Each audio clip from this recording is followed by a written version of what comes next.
Bien, es decir, es introducción a la botánica y vamos a empezar con el tema de qué es la botánica. La botánica es una palabra que proviene del griego y que significa hierba, ¿sí?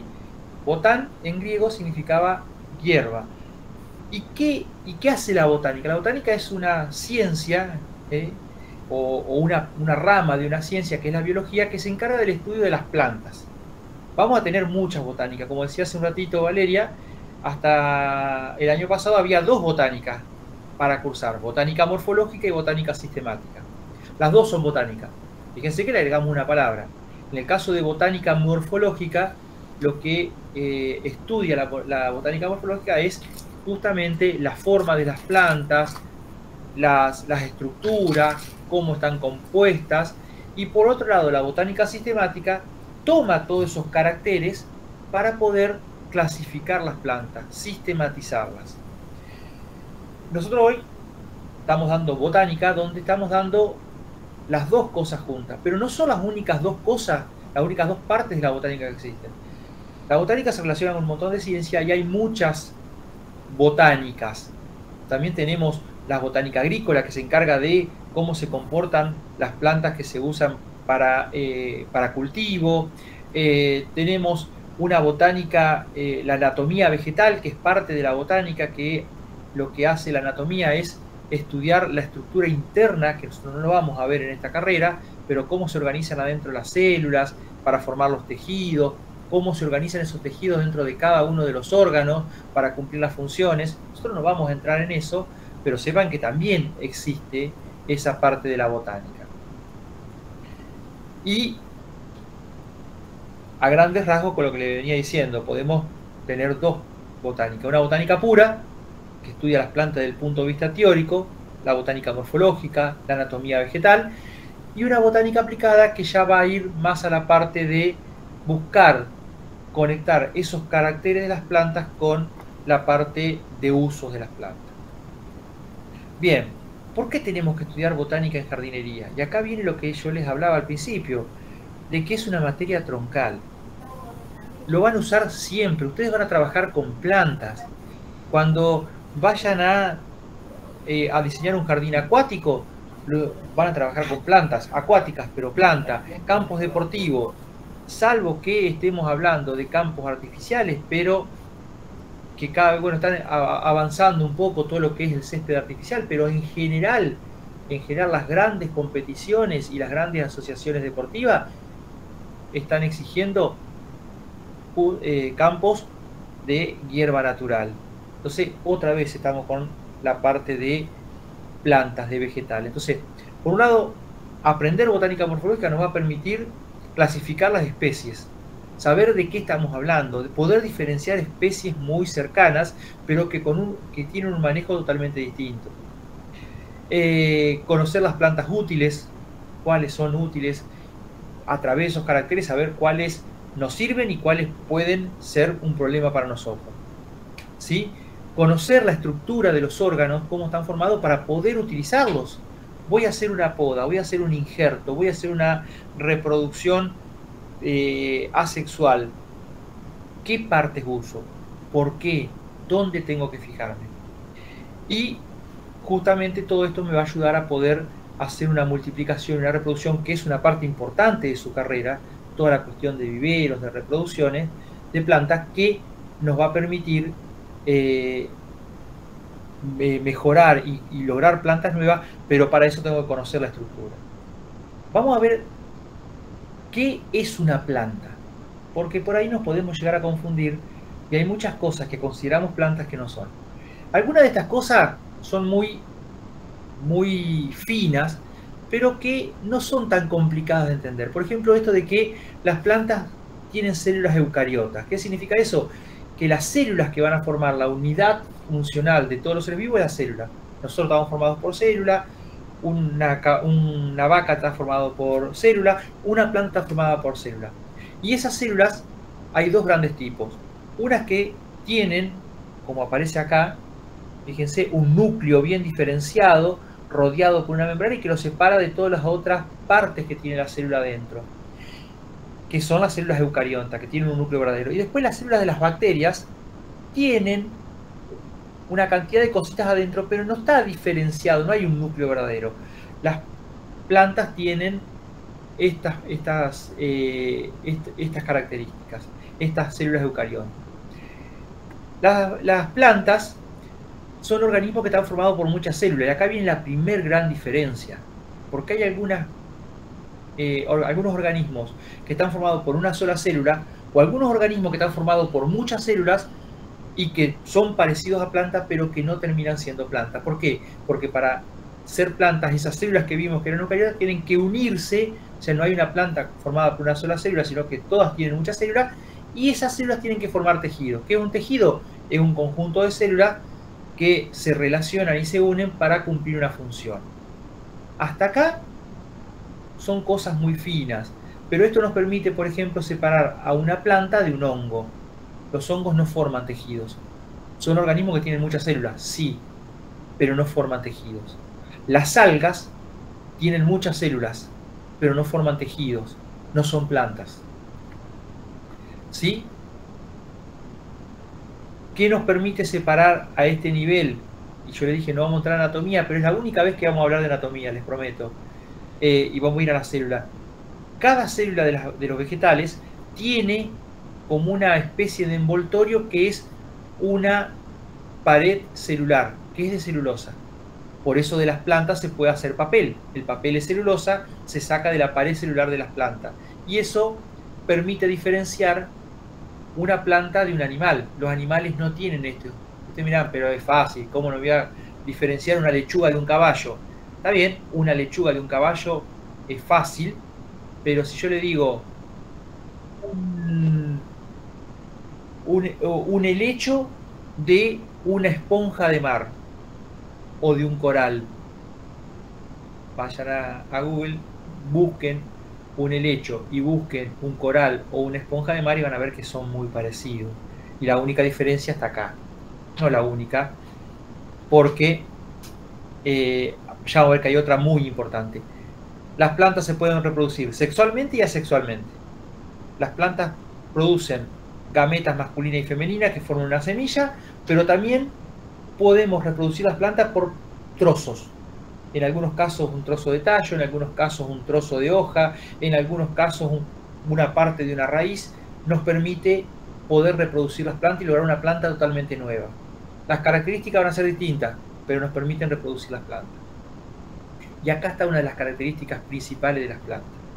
Las plantas son autótrofas, las plantas realizan fotosíntesis. ¿Todas? Sí. Una aclaración de acá para adelante. Siempre que trabajemos con seres vivos, vamos a tener excepciones. Yo les digo, todas las plantas hacen fotosíntesis. No, hay muchas plantas que no, pero bueno, en general las plantas hacen fotosíntesis. ¿Qué significa? Toman la luz del sol, dióxido de carbono del aire, agua del suelo y fabrican lo que nos dirían las maestras de la escuela, fabrican su propio alimento. No solamente su propio alimento, sino su alimento y su estructura para poder crecer. Fabrican todas las cosas que necesitamos. Son los únicos, no son los únicos seres vivos, pero son los principales seres vivos que pueden tomar la energía del sol y transformarla en química. Eso es fundamental. Ustedes miran, ¿y quién más? Y algunas algas pueden hacer fotosíntesis, pero ya vimos que no son plantas porque si bien son verdes y hacen fotosíntesis no forman tejido. Y algunas bacterias pueden hacer fotosíntesis, que si bien son verdes y hacen fotosíntesis, están formadas por una sola célula, no son plantas. Pero en general las plantas son los organismos que mayor cantidad de fotosíntesis hacen. Entonces ya ahora podemos acercarnos a lo que es una planta. Esto es una planta. Los helechos son plantas, los claveles del aire, los musgos son plantas, ¿sí? Los árboles, las enredaderas, estas son más fáciles de distinguir, estas sabemos que son plantas, estas también, pero estas chiquitas acá, bueno, estas también son plantas, ¿sí? Los musgos son plantas. Bien, ¿y cómo se organizan esos vegetales? O sea, ¿cómo hacemos para conocerlo? Otra vez, vamos a hacer un repaso rápido de los tipos de plantas que tenemos para después poder ir describiéndolas, pero sin entrar en detalle de cómo es la clasificación, la sistemática, la taxonomía definitiva, que lo vamos a ver a lo último. La primera gran división de las plantas son entre los briófitos, que son plantas muy poco desarrolladas, muy primitivas, que son los musgos, y todo otro grupo de plantas que se llaman cormófitos. Fíjense, los briófitos son los musgos, ¿sí? Si bien tienen tejido, no hay un sistema circulatorio muy desarrollado, son pequeñas, viven en ambientes húmedos, dependen de la humedad, no van a encontrar un musgo que no esté relacionado con la humedad, y son estructuras muy sencillas, no tienen mucho uso, son plantas que no se usan mucho en jardinería. Esto que ustedes ven así tiene apenas, no llega al centímetro, pero esto es un musgo. Le decía, no tiene un gran uso en jardinería, excepto en la jardinería japonesa, donde sí se usa bastante el musgo, pero es una jardinería muy específica, muy especial. ¿Alguien levantó la mano? ¿Hay preguntas? Bien. Estos también son briófitos, fíjense, forman como unas pequeñas hojitas abajo y después elevan unas ramitas que son las estructuras reproductivas. Otro tipo de musgos, ¿sí? Y usted mira, en la jardinería japonesa, bueno, en los bonsai se usan como cubresuelos. En la jardinería japonesa se fomenta y se planta y se cuida el musgo porque, sobre todo en los puentes, en los arcos, en las construcciones, ese aspecto de naturaleza y de vejez. Y los cormófitos. Los cormófitos son el otro gran grupo de plantas, que acá sí son plantas ya que tienen una estructura diferenciada en raíz, tallo y hoja bien definido, que hay troncos en estas plantas, hay un tallo importante, y también las dividimos en dos. Por un lado, las pteridófitas, que son los helechos, y por otro lado, las espermatófitas. Las pteridófitas no forman semillas, y las espermatófitas sí, gran diferencia. Nunca van a ver un helecho que tenga semillas. Tiene esas cositas que aparecen abajo de la hoja, que son esporas, que son estructuras reproductivas asexuales, no son sexuales. En cambio, una semilla sí. Y ya estoy hablando mucho de sexual y asexual. ¿Cuál es la diferencia? Una reproducción asexual me produce un individuo igual a la planta madre. Una espora de helecho me va a generar un helecho igual al helecho madre. Bueno, ya van a ver que no es tan así, pero bueno, créanme por ahora. Si yo saco un esqueje, un pedazo de tallo, y ahí hago una planta, esa planta va a ser exactamente igual a la planta madre. Si yo planto un bulbo de tulipán y reproduzco a partir de un bulbo de tulipán, ese tulipán que va a crecer va a ser exactamente igual al tulipán que formó el bulbo. En cambio, en una estructura sexual como la semilla, voy a tener variación.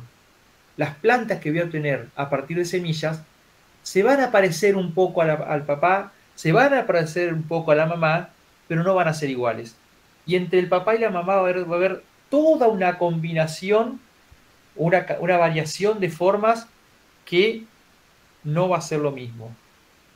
Si yo quiero tener todos tulipanes amarillos con manchas rojas en los pétalos, voy a tener que hacer todo de bulbo. Si yo siembro semillas de tulipanes, y me estoy tomando muchas licencias, pero son ejemplos, créanme que después van a ir entendiendo y van a ver que no todo lo que les digo es totalmente certero. Pero sí, se puede hacer tulipán de semilla.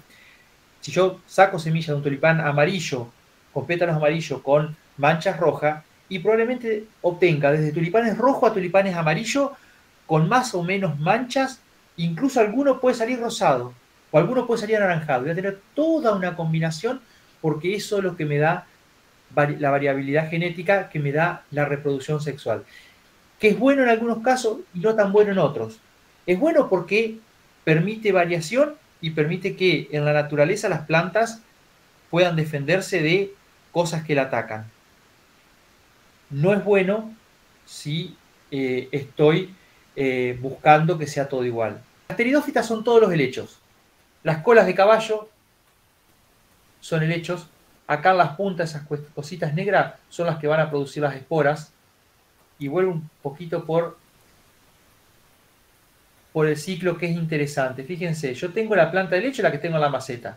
Abajo de las hojas aparecen unos cositos, unas bolillitas negras chiquititas. Esas son las esporas, pero no son las esporas sexuales, sino que esas esporas van a caer, y esto es muy típico del helecho, van a caer, van a germinar y van a producir una pequeña plantita que en el mejor de los casos, las especies que más grande tienen este talo, este gametófito, tiene 1 centímetro por 1 centímetro, o sea que generalmente no nos damos cuenta. ¿Qué pasa? Esa plantita chiquitita que parece una hojita, un pedacito de musgo en el suelo, es la otra planta de helecho. Y acá está lo raro.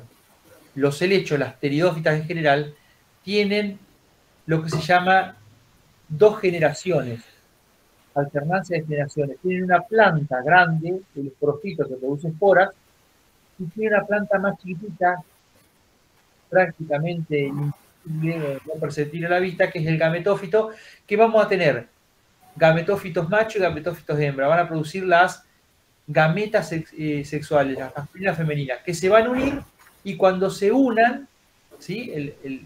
Los anteridios, que son la parte masculina, van a nadar cuando haya lluvia, van a llegar hasta el arquegonio, que es la parte femenina, y ahí van a producir una germinación y va a aparecer esta planta.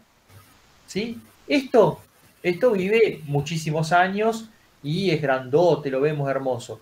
Esto vive apenas una semana o dos y es muy chiquitito. Pero las dos forman la planta del helecho. Poco difícil de entender, pero sepan que de las semillitas que salen de acá, abajo de las hojas, estas que están acá representadas en detalle, van a salir esporas que no me van a generar otro helecho como esto, sino que van a generar esto. Esas son las pteridófitas. Y les decía, son todos los helechos. Los Equisetum, las colas de caballo, cola de quirquincho, los Lycopodium, que son esos otros helechos más cortitos. Fíjense que acá tienen todas sus hojitas, y esto que ven acá arriba, en vez de tener las esporas atrás de las hojas, las tienen en estas estructuras más grandes acá arriba. Los helechos comunes, que estos sí tienen las esporas abajo. Y las espermatófitas son las plantas que conocemos como plantas. ¿Sí? Tienen raíz, tienen tallo, tienen hojas, tienen flores, algunas, forman semillas más chiquitas o más grandes, pero semillas, ¿sí? Y también tenemos dos partes. Las gimnospermas, que no producen flor, ¿sí? Sino que la semilla se forma sobre una escama de madera, que son los pinos. Nunca van a ver un pino florecido, nunca van a ver un ginkgo biloba florecido. Esto que ven acá no es un fruto, sino que son las semillas que se formaron directamente en la punta de una ramita, ¿sí? A ver acá qué más. Bueno, acá tengo pinos, cipreses. Esas no forman flor, forman directamente la semilla, ¿sí? Son las gimnospermas. Y después las que las usamos generalmente mucho en jardinería, los pinos, los cipreses, el ginkgo se usa mucho en jardinería, pero después las que vamos a usar también un montón son las angiospermas, que son las que forman flor. Acá la semilla se forma adentro de una flor. Hay una flor, hay un fruto y adentro están las semillas. Y acá tenemos todas estas plantas que conocemos, como por ejemplo la rosa, ¿sí? Las higueras, ¿sí? Y también las angiospermas podemos dividirlas en dos grandes grupos. Las dicotiledonias, que tienen estas flores hermosas, vistosas, hojas muy amplias. Después ya vamos a ver que tiene un tipo de raíz especial. Y también las monocotiledonias, que tenemos todo lo que son los pastos, todo lo que son las gramíneas, pero también todas las bulbosas que forman estas flores tan bonitas. Pero fíjense que todas tienen unas hojas finitas y largas, ¿sí? Son las monocotiledonias.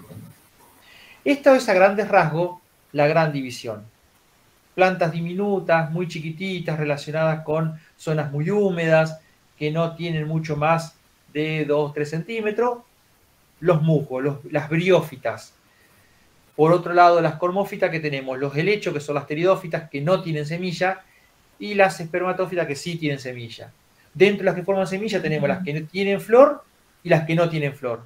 Y dentro de las que tienen flor tenemos las que hay una cuestión ahí dentro de la semilla, pero las de hojas anchas y las de hojas finas. Y acá la primera gran división para empezar a entender un poco qué es esto de la botánica, qué es esto de la sistemática vegetal. Sí, vamos a hacer una clasificación de las plantas en general. Vamos a hacer una clasificación. Recuerden que todas las clasificaciones son sintéticas, o sea, las arma el hombre para tratar de ordenar la naturaleza, que es algo muy difícil de ordenar. Entonces siempre va a haber excepciones, cosas que quedan afuera. Pero vamos a intentar, como para manejarnos en la materia y en la carrera, alguna pequeña clasificación. La primera es algo que salió los otros días cuando hablábamos de los prácticos, que ustedes tenían que trabajar con plantas ornamentales. ¿Qué son las plantas ornamentales? Para entender las plantas ornamentales vamos a ir por todas las otras tipos de plantas.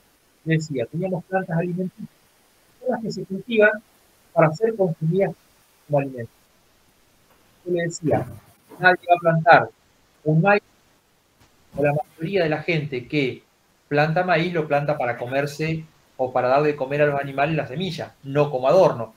El que planta lechuga se la planta para comerse una ensalada, no como adorno. Entonces, no hay duda de que todas estas, más allá de que podemos incluirla en algún jardín y que pueden llegar a ser más o menos bonitas, todas estas son plantas alimenticias. ¿Sí? No estamos en una sistemática vegetal, estamos hablando de agrupamientos de acuerdo a beneficios que nosotros obtenemos. Las forestales son las plantas que se cultivan para producir madera, leña o papel. Muchas de estas también las usamos como ornamentales, pero fíjense, nadie va a hacer una plantación de eucaliptus de esta forma si no es para producir troncos para papel.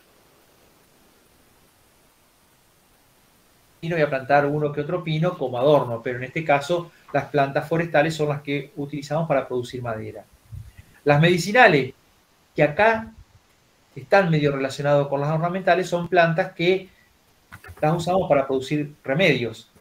Muchas son lindas, son interesantes, lavanda, romero, y las usamos en los jardines, sí, pero el uso principal de estas plantas medicinales es producir remedios. ¿Ven? Y ustedes miran, no, pero a ver, el romero, la lavanda, la salvia en este caso, la manzanilla, son bonitas, las puedo plantar, sí, pero no es el uso principal. Las industriales, las que usamos para transformarlas y lograr productos industriales, como puede ser el algodón, como pueden ser el yute o el cáñamo, que son plantas que se usan para lograr fibras para producir ropa. Y acá llegamos a las plantas ornamentales, que son con las que tienen que trabajar ustedes. Son todas las plantas que se cultivan con fines decorativos. Ustedes miran, como me dijeron los otros días, pero el taco de reina, ¿me puedo comer una ensalada de las flores? Sí, no es lo más común. Y los pétalos de rosa puedo usarlos para decorar ensalada, pero no es lo más común. Nadie planta una rosa pensando en hacer ensalada. ¿Sí? O sí, no sé. La belleza de las plantas ornamentales no está solamente en las flores, puede estar también en las hojas, en las ramas, en el conjunto que forma, por ejemplo, un árbol. ¿Sí? Fíjense, acá tenemos una bagüiña, que sí, acá la planto por la flor, que es muy bonita, muy atractiva, parece una mariposa, pero también tengo esta otra planta donde lo importante acá, la flor es chiquita, poco vistosa, pero el colorido, la forma de las hojas la hace que sea muy atractiva. Y acá vamos a lo que preguntaba el compañero, según su hábito de crecimiento. Otra clasificación. Clasificación por el uso, lo primero que vimos. Clasificación por el hábito de crecimiento, porque acá también es importante poder diferenciarlas. Hierbas o plantas herbáceas son plantas que tienen los tallos blanditos, ¿sí? Son plantas que no tienen un tallo duro, nunca. ¿Sí? Dentro de las que nosotros usamos están los céspedes, ¿sí? Los céspedes, el césped son plantas herbáceas, todas las plantas bulbosas como los agapantos, como los tulipanes, son hierbas, son plantas herbáceas. ¿Sí? También tenemos los arbustos. ¿Y cuál es la diferencia entre arbusto y árbol? El árbol tiene un tronco principal. En el árbol hay un tronco principal. ¿Sí? Hay un tronco principal. Que puede seguir creciendo como en un pino y tener un solo tronco principal, o puede en algún momento empezar a ramificarse. Pero hay un tronco. En cambio, en un arbusto no hay un tronco principal, sino que hay varios troncos que salen prácticamente a ras de suelo. Entonces, si ponen una azalea o una califa, o una aljaba, perdón, no piensen que pueden darle forma de arbolito. Poder pueden, pero les va a costar mucho y la planta va a sufrir mucho también. Porque son el leñoso, los dos tienen un tronco muy duro, pero la diferencia es justamente esa. Otro grupo de plantas son las palmeras, donde hay un tronco principal sin ramificar y no es un tronco totalmente leñoso, y arriba tienen un penacho de hoja. Las palmeras son un grupo de plantas muy especiales que parecen árboles pero no lo son. Las enredaderas y apoyantes es otro gran grupo, son plantas que pueden tener el tallo más o menos leñoso, pero lo importante acá es que crecen apoyándose o trepando sobre otras. ¿Sí? Acá tenemos plantas trepadoras, la glicina es apoyante porque si bien puede crecer, no tiene órganos que le permitan agarrarse, sino que va a ir creciendo y va a ir largando sus tallos y apoyándose sobre otra. En cambio, la llamarada sí se envuelve y además tiene estructuras y órganos que le permiten aferrarse a otras cosas para crecer. Las rastreras son todas las plantas que crecen a ras del suelo y que tienen órganos especiales para pegarse al suelo, como el césped, como algunas otras plantas de flores.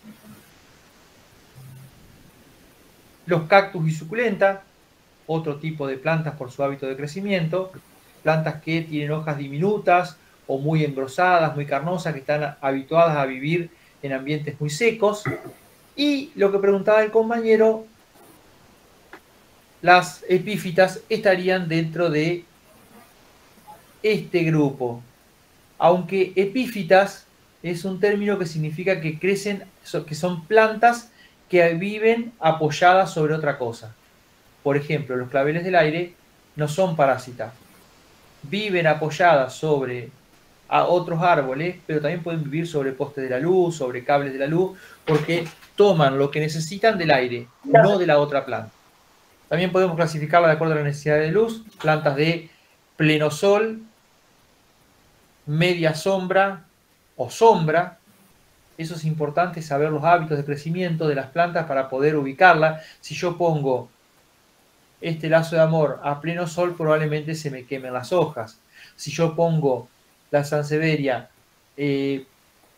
a pleno sol, probablemente las hojas se me empiecen a quemar. Tal vez después de un tiempo puede mejorar, pero va a sufrir. Si yo pongo los copetes en semisombra o en sombra, y no van a florecer tan lindos como están acá. O sea, eso también tenemos que entender que hay plantas que crecen en distintos ambientes.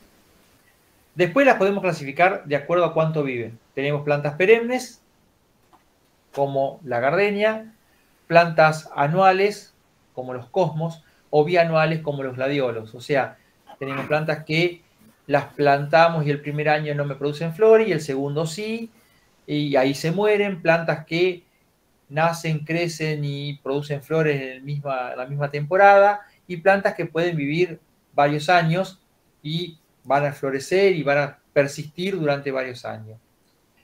Y después, dentro de las ornamentales, tenemos las plantas de hojas perennes, que nunca van a perder todas sus hojas, van a estar continuamente perdiendo hojas, pero generando hojas nuevas, siempre van a estar verdes. Y plantas caducifolias, que son plantas que esto se da más que nada en árboles y arbustos. Es raro que esto pase en plantas herbáceas, pero esto también es una forma de clasificarlo. Árboles de hoja caduca, en invierno pierden todas sus hojas, y árboles de hoja perenne. Esto es importante tenerlo en cuenta cuando yo parquizo, porque cuando diagramo, sepan que este árbol en el invierno me va a dejar pasar todo el sol, y en el verano me va a sombrear toda esta zona, entonces después ya más adelante cuando vean jardinería tengan en cuenta esas cuestiones.